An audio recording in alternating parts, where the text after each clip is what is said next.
Ce jour-là, le sourire qui ne vous quitte jamais, Najat Vallaud-Belkacem, est accompagné de larmes. Sous les applaudissements, vous dites adieu à votre ministère. 5 ans plus tôt, c'est une jeune ministre et porte-parole de 34 ans qui entre en fonction, nommée par François Hollande. François, bonjour. Oui, ça va, je te remercie. Écoute, c'est un honneur. Merci. Merci de ta confiance. Socialiste, franco-marocaine, votre profil détonne un peu au milieu de vos collègues ministres. Votre ascenseur social, pas de grandes institutions comme l'ENA, ni des parents riches ou lettrés, mais plutôt l'école de la République et des chances que vous avez su saisir. Il ne faut pas non plus idéaliser un passé dans lequel, forcément, quand on était d'un milieu populaire, on prenait un ascenseur social grâce à l'école. Vous êtes la fille d'un père ouvrier et de parents immigrés marocains. Vous grandissez dans un village des montagnes du Rif avant de déménager à l'âge de 5 ans dans un quartier populaire d'Amiens. Ces racines, vous vous refusez d'abord à les mettre en avant pour réaliser ensuite qu'elles incarnent un espoir pour de nombreux jeunes.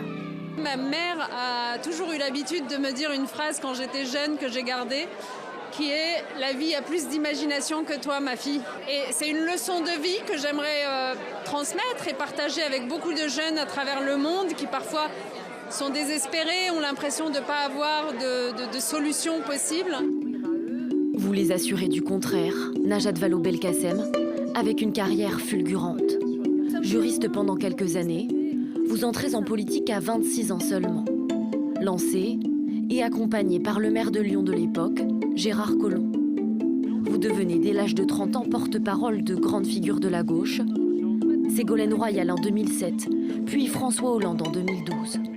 Une fois élu président de la République, il vous fait ministre des droits des femmes, avant de vous confier 2 ans plus tard, le portefeuille de l'éducation nationale.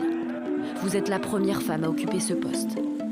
Il y a des difficultés qui se sont révélées au grand jour, avec des enseignants absents non remplacés, avec des contractuels pas suffisamment accompagnés. Votre baptême du feu, la réforme du collège en 2015. Elle déclenche un vaste mouvement de protestation en France, auquel vous ferez face.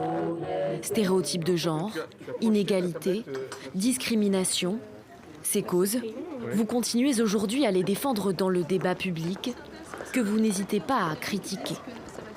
Il faudrait qu'on apprenne à être éclairé sur les manipulations endogènes, c'est-à-dire venant de l'intérieur de notre pays, de notre débat public, de la nullité, du caractère complètement faux, trompeur, manipulateur de ce débat public.